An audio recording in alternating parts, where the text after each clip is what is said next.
Fala galera, tudo certo com vocês? Gente, hoje damos início a mais uma aulinha sobre propriedades periódicas e nós vamos falar um pouco sobre raio atômico. Olha só, galera, uma vez que nós estamos trabalhando com raio, você pode estar se deparando com essa imagem da tabela periódica e você já consegue perceber algumas coisas. Os átomos que fazem parte do lado esquerdo, mais abaixo da tabela, são maiores do que aqueles que fazem parte do lado direito, na parte de cima da tabela. Então significa dizer que o raio atômico, em relação à tabela periódica, ele cresce da direita para a esquerda, de cima para baixo.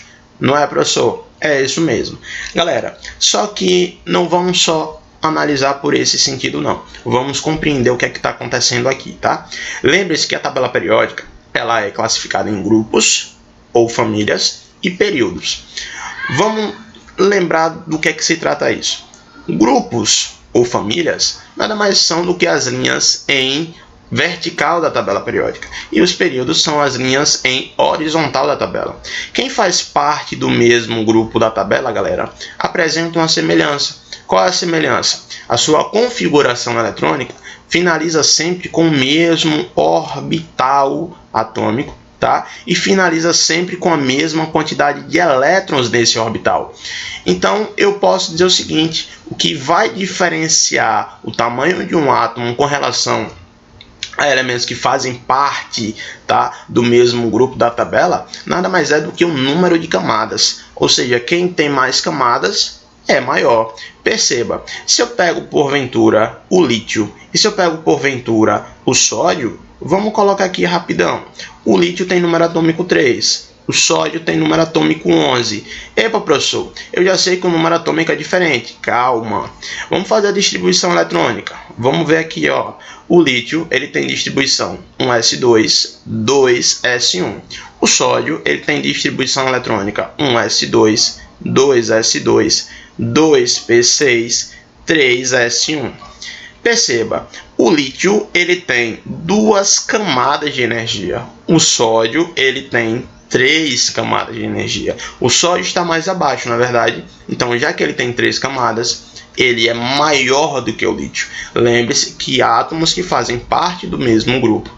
Se você quer diferenciar o raio desses átomos, quem está mais abaixo é maior. Mas é maior por quê? Porque apresenta maior número de camadas. Tudo bem, pessoas? Tranquilo? Vamos dar continuidade aqui. E professor, e quando eu estou falando de átomos que fazem parte do mesmo período da tabela periódica? Bom, quando eles fazem parte do mesmo período, a mesma linha em horizontal da tabela, a gente diz que eles finalizam a sua distribuição sempre com a mesma camada de energia. Ou seja, se eu pegasse aqui porventura o lítio, o berílio, o boro, o carbono, o nitrogênio, o oxigênio, o flúor e neônio, a gente poderia fazer uma seguinte comparação. Ó, eu tenho aqui o boro, eu tenho aqui o carbono, eu tenho aqui o nitrogênio, eu tenho aqui o oxigênio, eu tenho o flúor e aqui eu tenho o neônio, tudo bem? Lembrando que eu estou pegando esses átomozinhos aqui, ó. Galera, se a gente faz a distribuição eletrônica para todos esses átomos aqui, perceba que eles finalizarão sempre na mesma camada de energia. Tradução, eles fazem parte do mesmo período. E o que é que vai diferenciar? É o número de prótons. Por quê? Perceba, o flúor tem número atômico 9, o oxigênio tem número atômico 8, nitrogênio tem número atômico 7, o carbono tem número atômico 6 e o boro tem número atômico 5. Aqueles caras que apresentam mais prótons conseguem atrair mais os elétrons, conseguem puxar mais os elétrons. Logo, se a atração que coexiste entre próton e elétron é maior, a tendência é que o raio ele seja o quê? Menor. Por isso que eu posso dizer que quem tem maior número de prótons, se fizer parte do mesmo período, tem menor raio. Quem tem menor número de prótons, se fizer parte do mesmo período, tem maior raio, uma vez que a atração é menor. Beleza, galera? Tranquilo até aqui. Fechou mesmo? Não entendeu? Volta aí o vídeo um pouquinho e tenta pegar a ideia, certo? Vamos passar para o próximo slide. Vamos lá. Deixa eu só pausar aqui para a gente dar continuidade. Então, galera, vamos continuar? Vamos nessa? Olha só, aqui nós vamos falar um pouquinho sobre raio iônico. Como assim, professor? O que é um íon?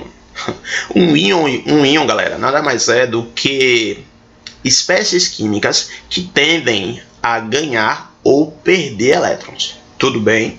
Lembre-se, a espécie que perde eu chamo de cátion e a espécie que ganha eu chamo de ânion. Vamos levar em consideração a seguinte situação. Eu tenho aqui o sódio, tá certo? E eu tenho aqui mais embaixo o cloro. Vamos tentar compreender a seguinte situação. Eu vou colocar aqui para vocês assim, eu tenho um íon, certo? E esse íon ele pode ser classificado de duas formas. O íon que ganha elétrons e o íon que perde elétrons. O íon que ganha elétrons, ele fica com excesso de elétrons, ele fica negativo. O íon que perde elétrons, ele fica com déficit de elétrons, ele fica positivo. Professor, como assim? Galera, quem está ganhando elétrons... Perceba, um átomo neutro, ele apresenta um número de elétrons igual ao número de prótons. Beleza? Se o cara está ganhando elétron, ele não vai ficar com mais elétron do que próton. Então, sobressai a valência negativa. O cara que está perdendo o elétron, ele não vai ficar com mais próton do que elétron. Então, sobressai a carga positiva. Por isso que a gente representa. O cátion, ele tem sinal positivo e o ânion tem sinal negativo. Uma vez que o cátion perdeu elétrons, tem mais prótons. O ânion ganhou elétrons, tem mais elétrons. Beleza, tudo bem até aqui. Fechou mesmo? Então vamos identificar algumas coisas. O sódio é um metal. Ele é um metal alcalino. Bom, se eu fizer a configuração eletrônica para o sódio, eu vou perceber que o sódio ele tem número atômico 11 e a distribuição eletrônica dele vai terminar em 3s1, ok? Galera, o sódio, na camada de valência, ele só tem um único elétron no orbital s. Tá? Um único elétron no orbital s. O que é mais vantajoso para o sódio? Ele ceder esse único elétron ou ele acabar recebendo um 7 para completar o octeto? É muito mais fácil o sódio ceder esse elétron. Se o sódio ceder esse único elétron que ele tem, concorde comigo que a camada de valência agora passa a ser a camada 2s2, 2p6. E a camada 3s1, ela deixa de conter elétrons. Uma vez que ele perde elétron, ele se transforma em um cátion. Qual é o cátion? É o cátion Na+, o cátion sódio mais. Tudo bem, galera? Agora vamos analisar. O cara que perde elétron, ele fica com mais próton, não é? Já que ele fica com mais prótons, a atração é o quê? É maior. Se a atração é maior, já que sobressai carga positiva, o raio ele vai tender a encurtar. Então eu posso dizer que o sódio no estado fundamental ele é maior do que o seu íon, e isso serve para todos os metais. Ou seja, o metal fundamental ele é sempre maior do que o íon, porque o íon ele perdeu elétron uma vez que ele diminuiu o seu raio atômico. Tá certo? Agora, por o ametal é o oposto, é o inverso. Professor, por quê? Se eu tenho um cloro e eu faço a distribuição eletrônica do cloro, eu percebo que o cloro ele vai terminar com a seguinte configuração, 1s2, 2s2, 2p6, 3s2, 3p5. Na última camada, o cloro ele termina com 7 elétrons. O que é mais vantajoso para o cloro? Ele acabar recebendo 1 para completar o octeto, ou ele ceder os 7 elétrons? Bom, para o cloro é mais vantajoso ele acabar recebendo um elétron.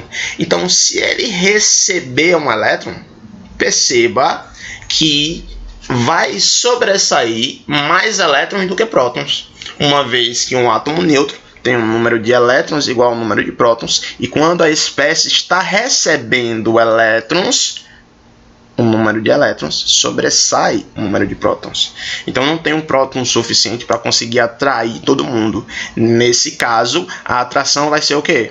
Menor. Se a atração é menor, significa dizer que o cara que recebeu elétrons tem raio atômico que maior. Então eu posso dizer que para o ametal, o elemento no estado fundamental é sempre menor do que o seu ânion. Então anote, o cloro tá? É menor do que o seu íon cloreto.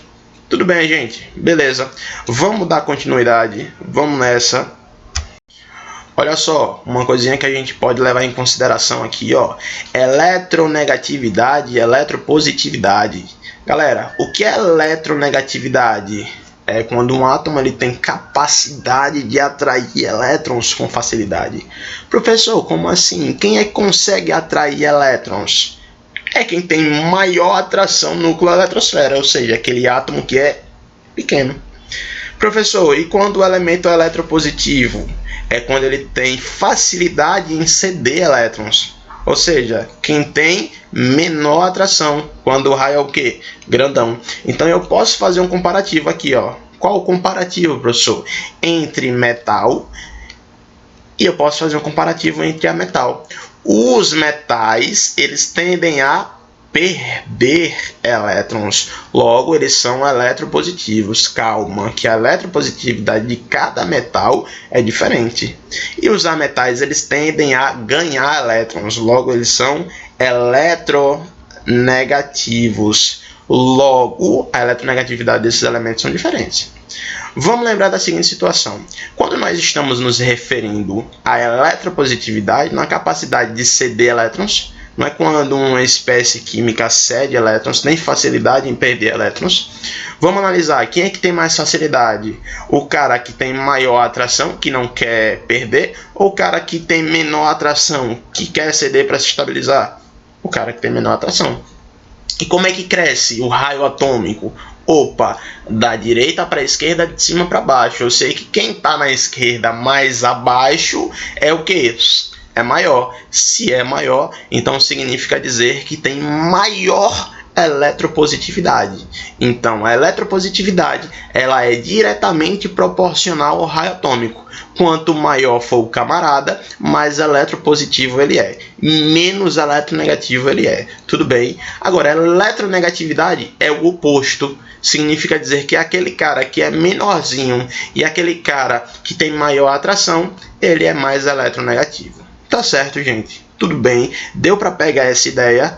Por favor, teve dúvida? Volta o vídeo e tenta compreender, certo? Vamos nessa, mais um. Olha aqui para vocês se depararem com essas situações aqui, ó. Lembrem-se, a eletronegatividade ela é oposta ao raio atômico. Se o raio cresce da direita para a esquerda, de cima para baixo, a eletronegatividade cresce de baixo para cima, da esquerda para a direita. E lembrem-se da fila de eletronegatividade, dos átomos mais eletronegativos da tabela, aqueles que tendem a fazer ligações químicas com mais facilidade, que tendem a atrair elétrons com mais facilidade. Olha só, flúor, oxigênio, nitrogênio, cloro, bromo, iodo, enxofre, carbono, fósforo e hidrogênio. Galera, fui ontem no clube, briguei e saí correndo para o hospital. Tudo bem? Essa é a fila de eletronegatividade mais importante que vocês utilizam. Do primeiro ano do ensino médio até o terceiro ano do ensino médio e até na faculdade, caso você vá para a área de exatas. Tudo bem? Olha só. O flúor, o oxigênio e o nitrogênio são os átomos mais eletronegativos, o famoso FON. E esse grupinho aqui é muito importante para a gente, principalmente quando nós estamos estudando forças intermoleculares. Então gravem isso aqui, tá certo? E a eletropositividade ela é diretamente proporcional ao raio atômico. Tá? Então isso significa dizer que quanto maior for o raio, maior a eletropositividade do elemento químico. Tá certo? Beleza, galera? Agora vamos fazer uma comparaçãozinha aqui com relação à energia de ionização. Professor, o que é energia de ionização? Energia de ionização nada mais é do que a energia necessária para retirar um elétron da camada de valência. Professor, como assim? Galera, se eu quero tirar elétron de algum átomo, eu tenho que fornecer alguma coisa em troca para ele. O que é que eu forneço em troca? Energia. Lembre-se que para você retirar algum elétron, Se você vai fornecer energia, se você vai dar energia para o meio, significa dizer que o meio vai absorver essa energia. Quem absorve energia, o processo é chamado de quê? Endotérmico. Então não esqueça. Se eu pegasse aqui porventura 3 átomos, ó, 3 átomos. Se eu pego porventura o lítio, se eu pego o sódio e se eu pego o potássio, átomos que fazem parte do mesmo grupo da tabela, perceba o seguinte: o sódio tem número atômico 11, o lítio 3 e o potássio tem número atômico 19. Se eu fizer a distribuição eletrônica para eles, a gente vai perceber o seguinte, ó. Deixa eu só mudar a cor da caneta aqui para que a gente possa fazer algumas anotações preciosas sobre esse conteúdo aqui. Tá? Vou botar de azul. Olha só, gente.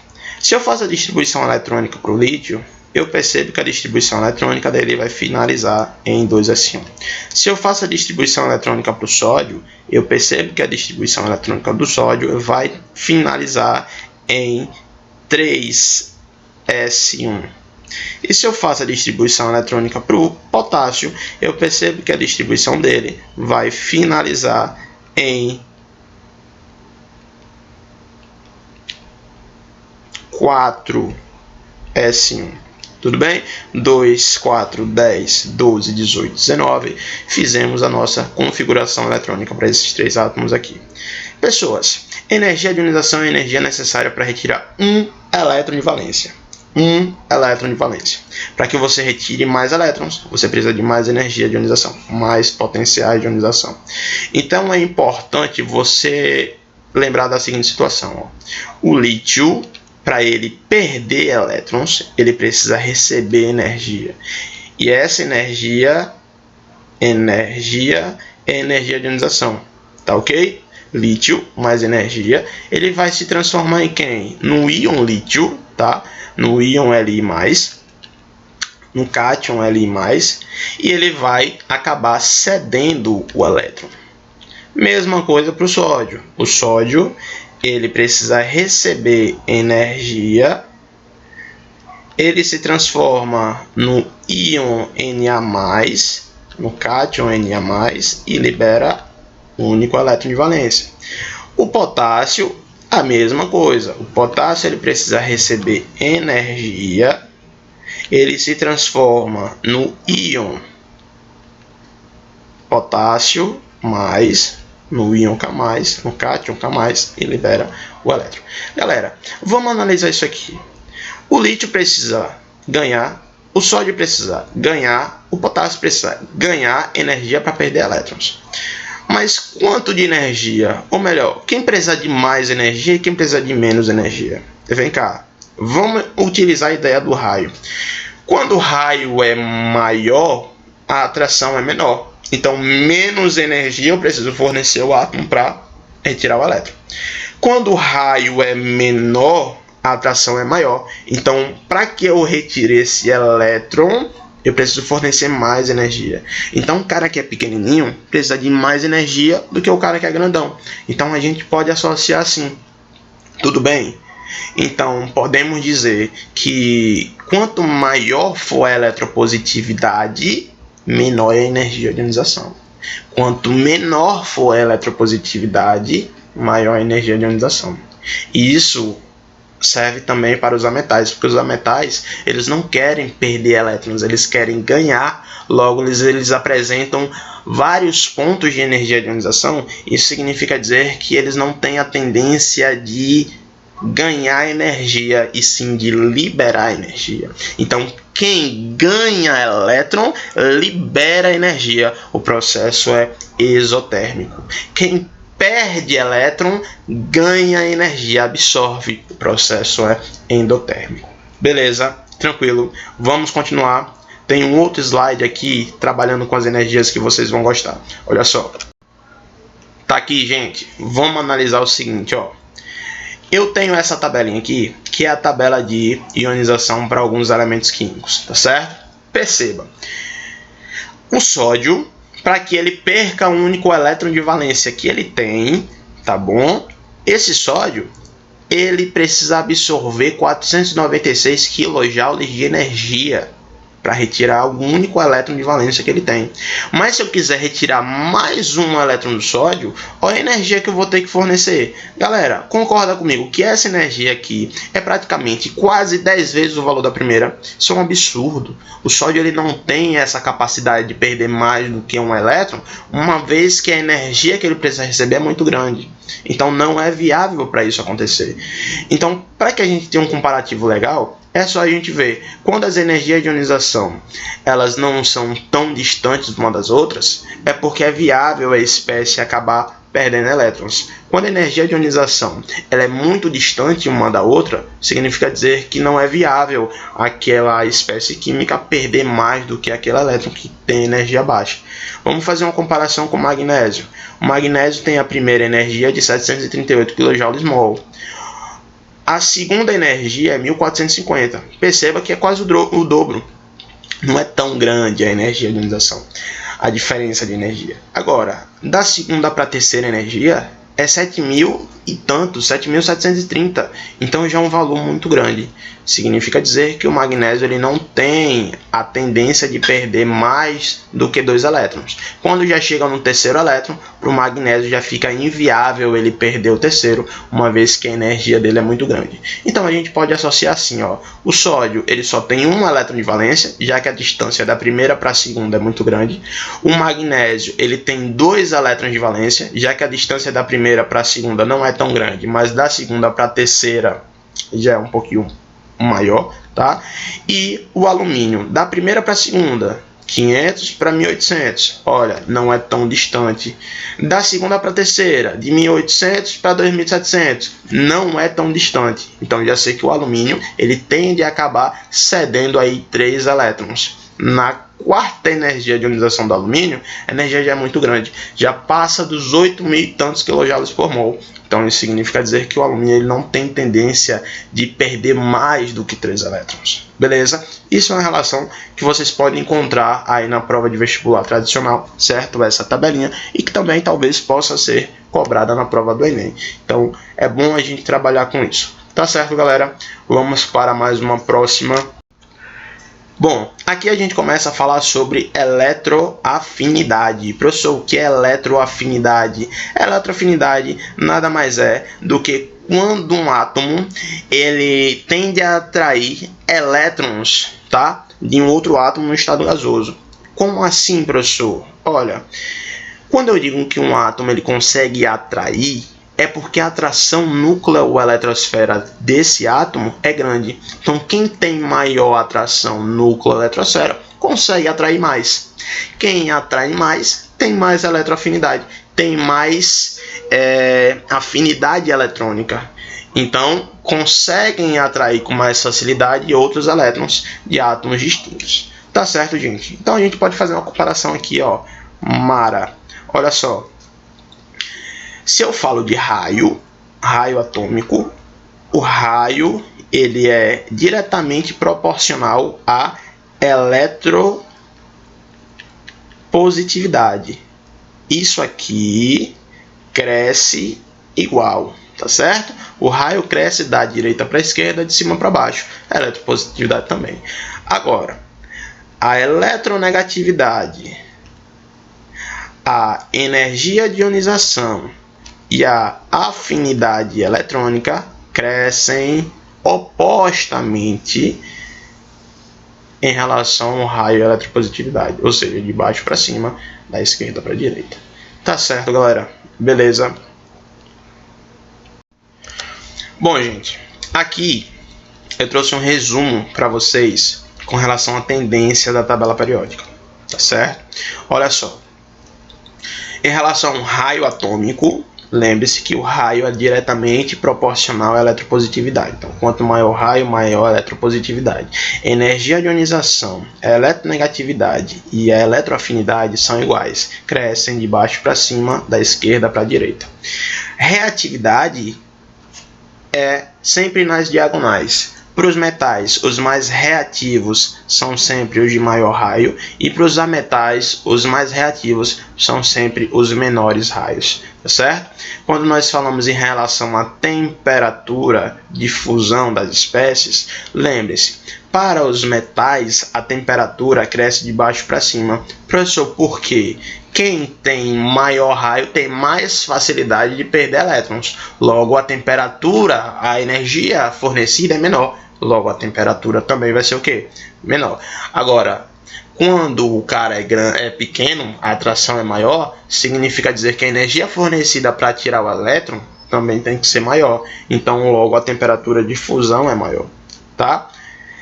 E dentre os outros elementos, a gente segue uma sequência voltada para o meio da tabela. Aqueles caras que estão no meio da tabela apresentam maiores pontos de fusão. Só leve em consideração aqui o tungstênio, tá certo?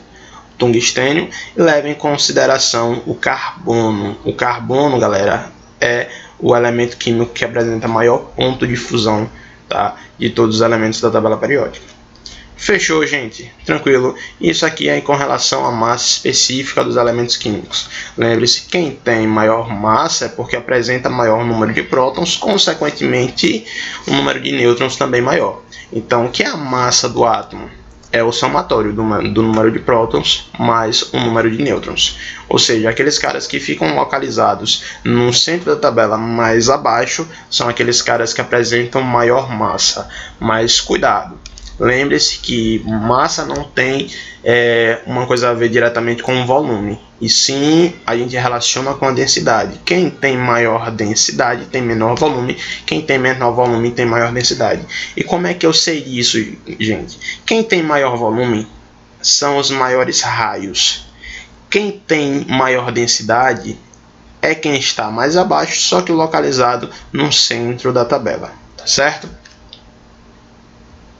Um resumo rápido entre a classificação dos elementos da tabela, a família, né, dos elementos químicos, família 1A, metais alcalinos, família 2A, metais alcalinos terrosos, metais em transição. Lembre-se que esses metais aqui em transição são os metais em transição externos, tá certo? E aqui são os metais em transição internos. Nós temos a família do boro, família do carbono, família do nitrogênio, ou a nova nomenclatura que nós chamamos de família dos pictogênios, tá? Pictogênios, não esqueça disso. Família dos calcogênios, halogênios e a família dos gases nobres, que são os elementos mais estáveis da tabela periódica. São os únicos elementos que podem ser encontrados na forma monoatômica. Tudo bem? Aqui é a organização da tabela periódica. Lembrando que os dois principais criadores da tabela periódica, um foi Mendeleev, tá? Com a ideia da organização dos elementos químicos por ordem crescente de massa atômica, o que deu a ele a possibilidade de localizar alguns elementos químicos que ainda não eram descobertos e a posição deles na tabela periódica. Mas quem corrigiu a tabela de Mendeleev foi Moseley, ou seja, organizando a tabela por ordem crescente de número atômico, tá certo? Mas Mendeleev foi sim o criador, tá? O pai da tabela periódica, uma vez que ele organizou os elementos químicos com relação às suas propriedades em massa, tá certo, gente? Beleza? Então é isso, espero que vocês tenham gostado da aula, e próximo vídeo vai ser sobre resoluções de questões de propriedades periódicas, beleza? Valeu, galera, até a próxima, um cheiro na cabeça de vocês, valeu!